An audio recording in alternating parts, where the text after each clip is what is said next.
chapter clicked in to College Volleyball Weekly on Viral Volley Media. Now here's your host, Rob on mic.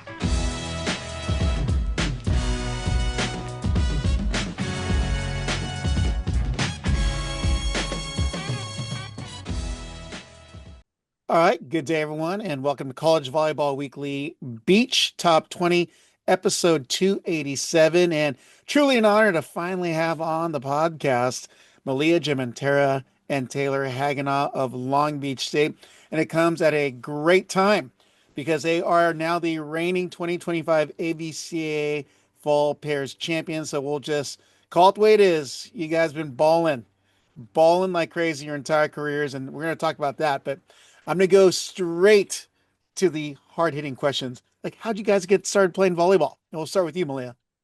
So funny story, and we talk about this sometimes, but she would text me to play in tournaments and like juniors and stuff, but I don't know what it was.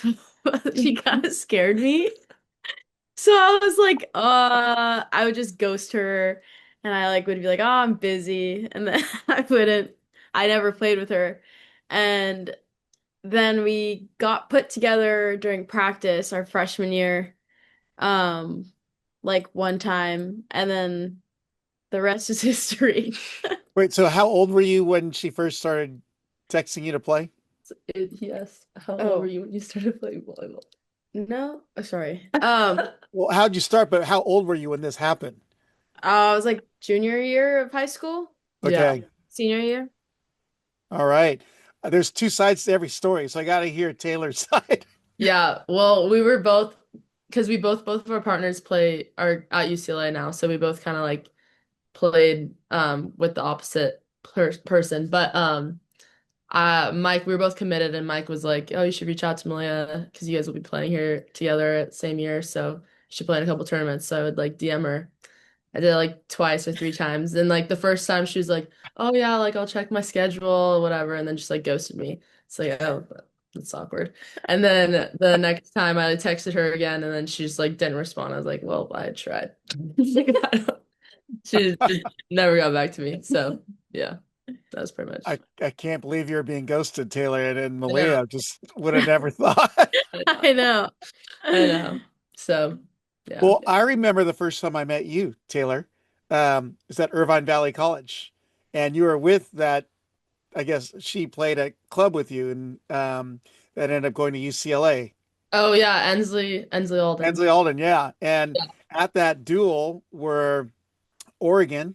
I remember because Brooke Nunaviller was on that team. Mhm. Cal, you guys, and Irvine Valley College. So it's a four-way Yeah. duel. Yeah. And I remember Coach Mike Campbell going, Rob, you need to introduce someone. And it was you and Ensley. That was so long ago too. I know. Thank you for reminding me of that. I appreciate that.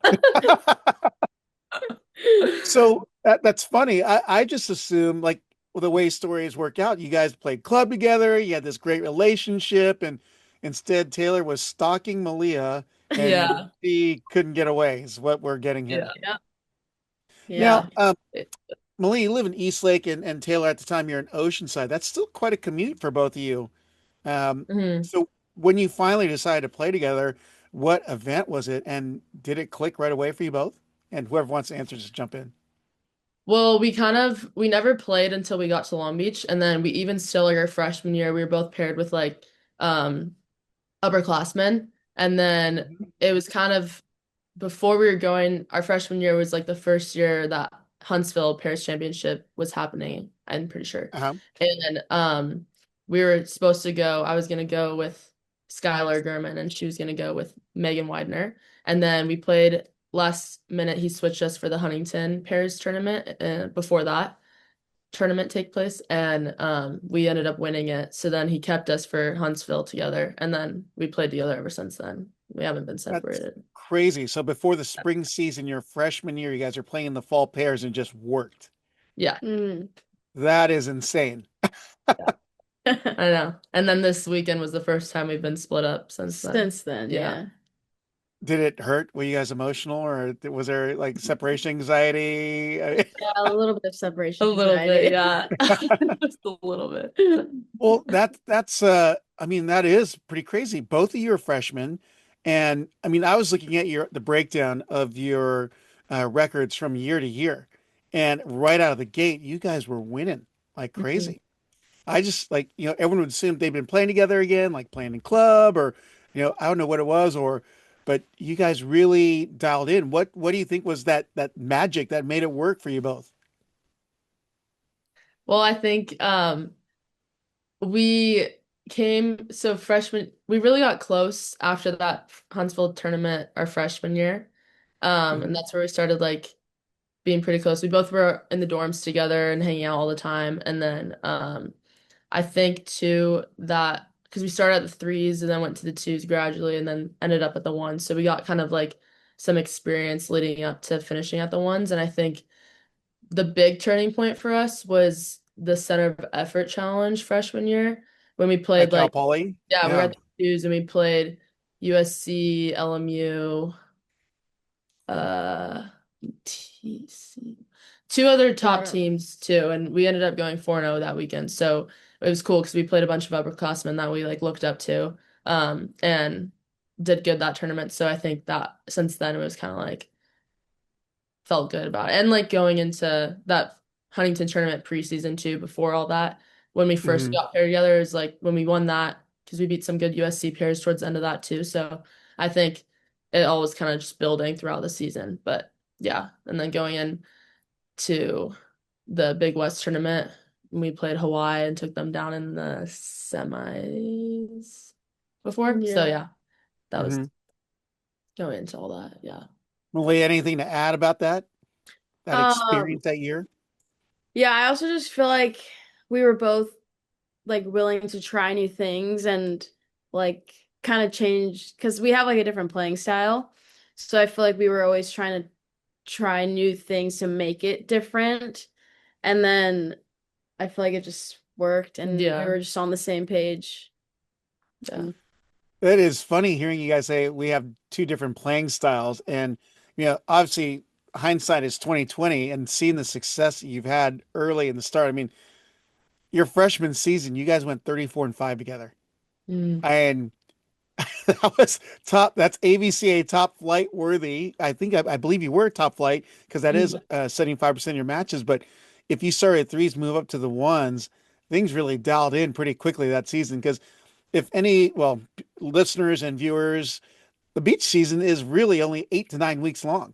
Hmm. Mm. And which means even if you slowly were moved up, you were maybe in the threes for maybe 1 or 2 weeks, and then moved up to the twos for maybe another 1 or 2 weeks, and then remainder of the season you're at the ones. Hmm. So, wow, that's a great recognition on Mike's part and the coaching staff. But um, it just seemed like that you two um, really vibe together, anyways. Like, Hmm.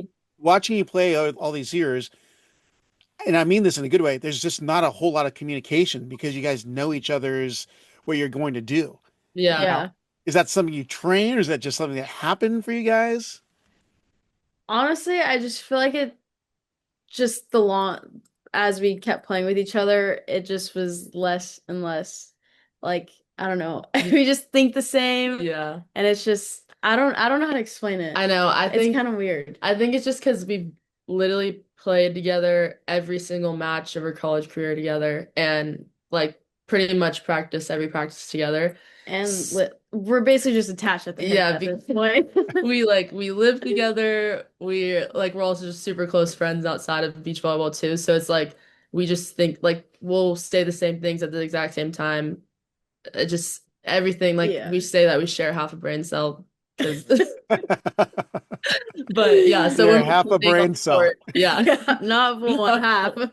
But yeah, when we're playing on the court, like we're just so used like I know like turning around, like I know she's gonna be there. Like I can just like we just know. And then even like certain situations, like we've done the same things every time. So it's like you know the type of set that she wants on this side of the net versus like other side. I don't know. Like you just kind of know. I feel like we don't really need to Yeah. say it. Yeah. Well, it's crazy because you also run a bunch of tempo sets too. Mhm. even in transition, I mean, it's like world quality stuff that you're running. But that only comes from like long hours of training or really good play teammate relationships. And Mhm.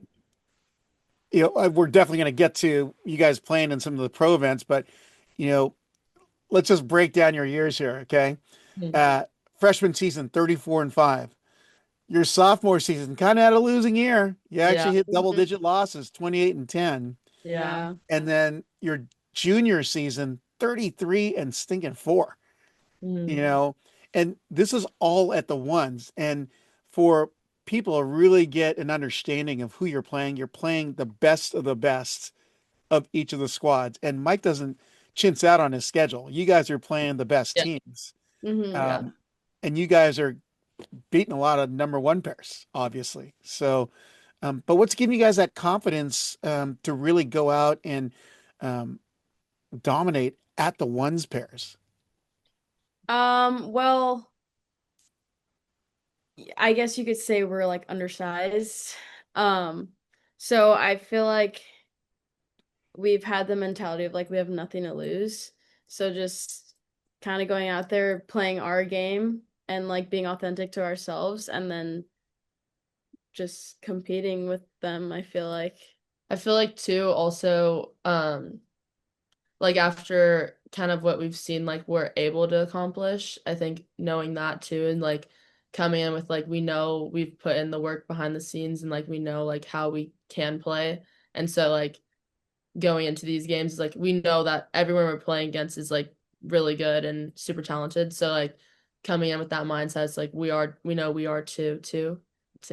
And that we've also like we know our style that we can use because we played the different style of teams. Like you see a bunch of different styles too at the ones because like normally you see like super tall and then shorter defender. We've seen some um not as tall but more dynamic too. So it's like also the type of people we're playing against like is a different type of offense. We also sometimes think about running how to beat the blocker versus the defender. So I think also just our creativity helps a lot too in the plays that we design for the people we play against. Yeah. Yeah, wow. Well, I mean, you describe yourselves as undersized, but you know, Taylor, you get a lot of touches, and Malia, because you do get served a lot because of the undersizedness, but you have quite the rocket on your shoulder because people pull on you and you just let her rip. I mean, even some of the highlights I've got you thumping a couple balls. I'm like, yeah, I probably shouldn't have served her on that one. Yeah, we lift heavy in the weight room. Yeah. That's for sure. Yeah, it's because it's interesting that you would say that. I mean, you really create a lot of problems defensively and offensively for teams, and it shows in the way that you're winning. Mm. Mhm. So, and it's resulted in a lot of awards. You got All American honors, you got All Big West, AVCA Pair of the Week honors, and of course Top Flight and I believe that's all your no first and third year. Mhm. You got Top Flight. So, um, but beyond playing those first 3 years of collegiate ball, you've also played CBVAs and some AVPs. And in fact, I got to be there and see you guys win the 2024 Laguna Open, which is Mhm. a pretty amazing. But um, you know, is that what you guys do in the off season? That's your way to train is playing in AVPs or um, giving yourselves breaks or just playing like smaller tournaments and CBVAs? Like what's the magic ingredient for you guys during this off season? I feel well for me personally, I'm someone that needs to take breaks. So like I'll take however long I need and then like she'll text me and ask if I like want to play in a tournament or whatever. I'm like, And yeah, you'll run from her and hide? yeah, yeah, yeah. I'm like, yeah, I'll do that. But I feel like she's different in that. Yeah. Like for me, like I don't I don't really like need breaks going out, especially after season, because it's just like my mind says like I'm at the peak of like I've had all this training all week that we've been doing and for during season and stuff. So like going out of that, like I want to play it as much as I can in the summer because all those tournaments are really fun and I do want to play after college. Do you want to play? I don't know. I want to play professional in college. So that's a goal of mine. But so yeah, I kind of just taking advantage of those tournaments and playing in whatever qualifiers I can. And yeah, I mean, this last summer we played in like all the AVP contenders in like Virginia and Florida. Mhm. Um, and we went to like Seaside and Vancouver, some fun tournaments too. So yeah, it was a busy summer this last summer, but Well, both of you have been getting really good results in whatever you play. I mean, the top nine and all the stuff that I saw and winning uh, the Laguna Open last year and then semis this year. I'm trying to go off the top of my head here because I'm, well, oh, sorry. no. I thought I got you guys went further. I just remember being heckled by your dad Yeah. and well, both your dads. Now I think about Yeah. You see the Long Beach Hawaiian shirts. Yeah. They're out there. it. Yeah. Um, you know, you mentioned something earlier about, when you're playing in earlier in your collegiate career, like, oh, you're like playing against some of your idols and people you look up to. But gosh, when you start playing in the AVP Heritage and Contender events, you're playing against some pros that I'm sure that Mhm. you looked up to and Yeah. took them down. I mean, what was that like when you first started taking down some of the top, 20 pros? It was really crazy. Like well, first of all, even playing in those tournaments, like I looked up to those tournaments so much. I remember being in the juniors and going to the Hermosa Open and the Huntington and like seeing the big tent and being like, I'm so close to all of them. And then when we're qualifying for these and it's like just a kind of like full circle, like surreal moment because I'm like, we're like in the tent, the athlete tent with all these pros that I've always looked up to and like idolized, and now I'm like we're there, so it kind of seems kind of like imposter syndrome a little bit too. Yeah. Mhm. But the Laguna Open was really cool because going into that we were just playing each game. We're like, well, we started off because once we started doing good, we're like, okay, well, let's get the next one and get a little bit more money, and then the next one we're like, okay, well, that's gonna be like a little bit more now, let's get that one, we're gonna get this, and then we And just like then went all the way and we're like, oh yeah. well, now we're in the finals, let's just try to win it. And then we would But buy our outfit too. We're like, oh, we made it to the second day, so it looks like we got to get a new outfit. yeah, that was one thing too. We're like, okay, well now we can go back to Lulu Yeah. or Bjork at the time. But no, it was really cool, especially like playing against like we got to play against Julia Scholes and Tegan Van Gus and then like Carly Ken and Devin Sowers, and that was just really cool playing against them. And Julia Scholes, we still say was like the nicest person ever. Like we Yeah, really that love was her. she's But amazing. yeah, so but playing against all those guys was really cool. And then being able to beat them was even we were like it's very out of body experience. But Yeah. yeah, I've been finding that a lot of the top pros, at least on the women's side, they're super nice and super cordial. super nice. Yeah. Like there's a tight knit group, and you wouldn't think that. I mean, obviously the guys do it for show, all the jabbering and chirping. Yeah. Mhm. But one thing that did catch my ears, and as a comment on it, but you guys always look great on the court, outfit wise. Thanks. Yeah. And when it's We like non-collegiate, sorry, non-collegiate events, you guys look Yeah, great in your outfits. we like thank to you. shop, Yeah. unfortunately. I thought maybe your moms are picking out the outfit, saying, "Oh, this is in your color wheel, and you should wear this. It looks great." No, we just go like after the tournament, we'll just go to every store. We're like, we were running in and out of Lulu and like Free People this last one. We're like, okay, we'll get this skirt and this top and Yeah. whatever. But it's fun. I like No it. NIL deal yet. Well, we need to get that for you going here. Oh, I we know. do. Yeah. All you people listen out there, give a listen here. NIL deal, Taylor and Malia. Yes. They're gonna be good. So, well, I wanted to have you on not because I've known you this long and I've dodged you guys like, Malia tried to dodge Taylor, that kind of sense, ghosting sense, but it just never had worked out, because and one thing I really recognize in both of you when you're playing in duels and before matches, you're super focused and always try to respect that, when you see you're going through your routines before Mhm. matches. So um would have hit you up then, but especially when you guys were the weekend before the fall pairs competition, is when I asked you, Taylor, if you wanted to come on anyways. But here you guys go, heading out with the one of two bids for Long Beach State, which is why I want to increasingly have you on.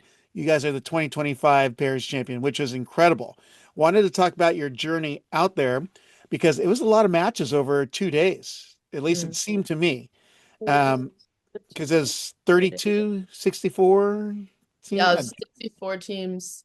We played 2 games the first day on Friday, then 2 games, 3 games Three Saturday, and then one Saturday. Sunday. Yeah.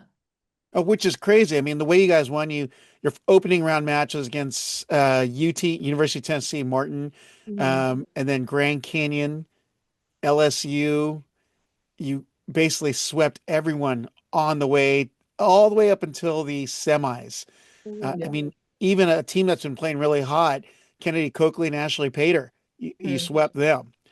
But you actually got some resistance, fight back from Ella Connor and Aaron Inskeep. But and when you're in that semi, you're knowing you're just on the verge of getting into that final. Yeah. What pushed you guys over the top because a deuce third set, Hmm. which I got to go back and watch that match. Yeah. So walk us through the semis in that setup because you guys dropped the first set, which had to be a wake up call, being that you'd been steamrolling everyone or sweeping everyone up until that point. Yeah, well, the first set just was not personally my best. Um, but then so first set it was just kind of like, well, I was lost a little bit. And so once that ended, then we were just talking.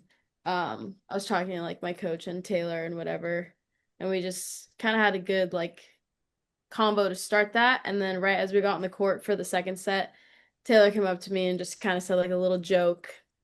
And I feel like that just instantly like made like I don't know, it really impacted me and made me play a lot better in the second set. And then we ended up winning that second set. And I feel like that brought the momentum into the Mm. third set, which was great. And I feel like that's also something we've been working on too as a team. And it definitely showed that it worked. Yeah. And yeah.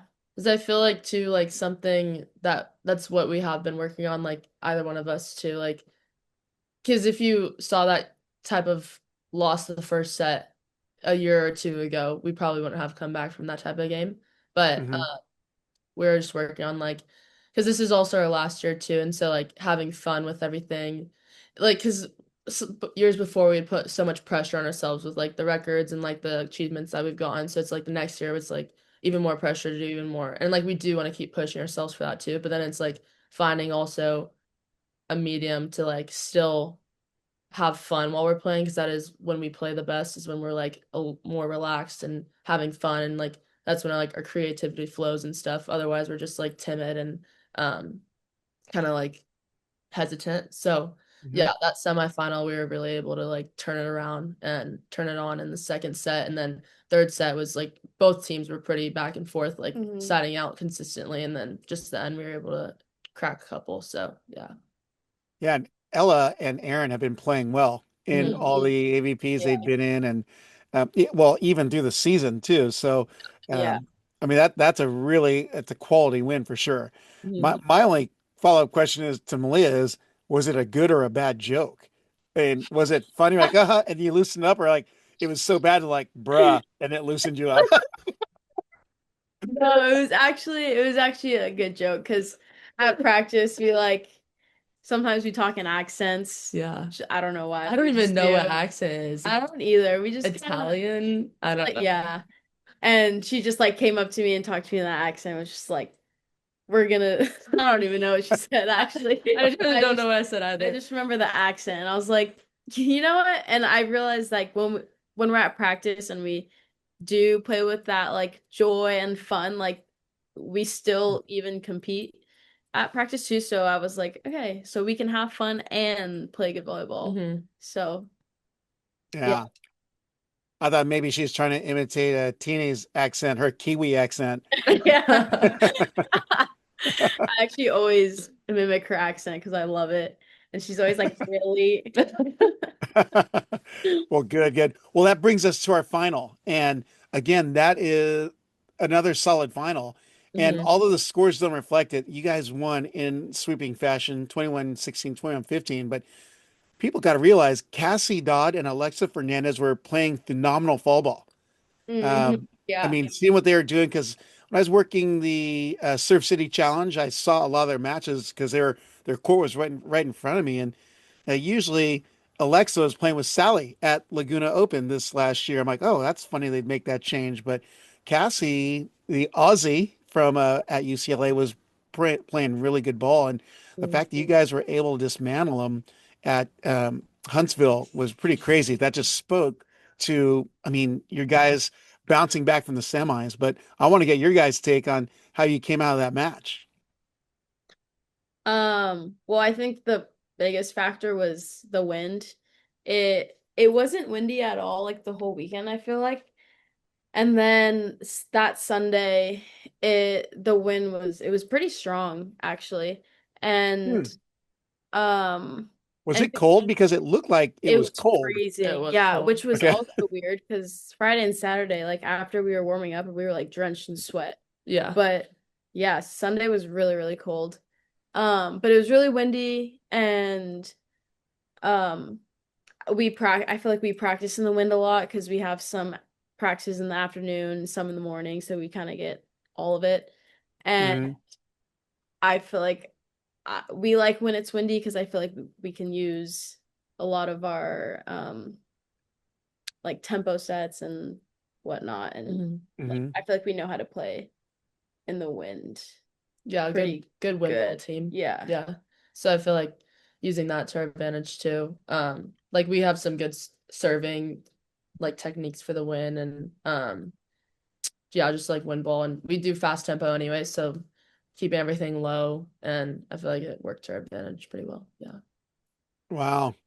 Well, that was a solid win, which led to you hoisting the trophy and being named the AVCA Pairs Champion. So, I mean, that's a big win. I know that Coach Mike Campbell would be pretty excited for both of you guys. But what were his first thoughts once that final ball dropped?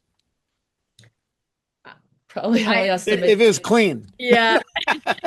Yeah. I think, well, he was definitely very happy, I think, because he's taken us to this tournament ever since our freshman year because he's been wanting us to win it. And we finally did it. So yeah, he was very happy. And then he even told us the night before, he's like, if you guys win, I'll do as many TikToks as you want. But he only did one. And he didn't even want to do it. I was like, dude, you can't say that and not do it. Let's repeat that nice and clear. He said he would do as many TikToks as you guys wanted. Yeah. any ones we wanted. Yep. I'm gonna have to ask him about that and put that on social. Yeah. At the request of Malia and I have Taylor. one posted. So if you guys want to go check it out, Yeah. you can go look Is it on your TikTok account and Instagram, hopefully? Yeah. Yeah, it's All on right. Yeah. Well, I wanted to ask you both, you're coming into your final season at Long Beach State, and I don't want to get too nostalgic because it still has to happen. I mean, you still got, was it just under 3 months before the season starts, but what are you looking to forward the most in your final season, your swan song season? I'm probably most looking forward to just kind of taking it all in because it's felt like it's gone by so fast. Like we were just talking about like how we can't believe we're already seniors. Yeah.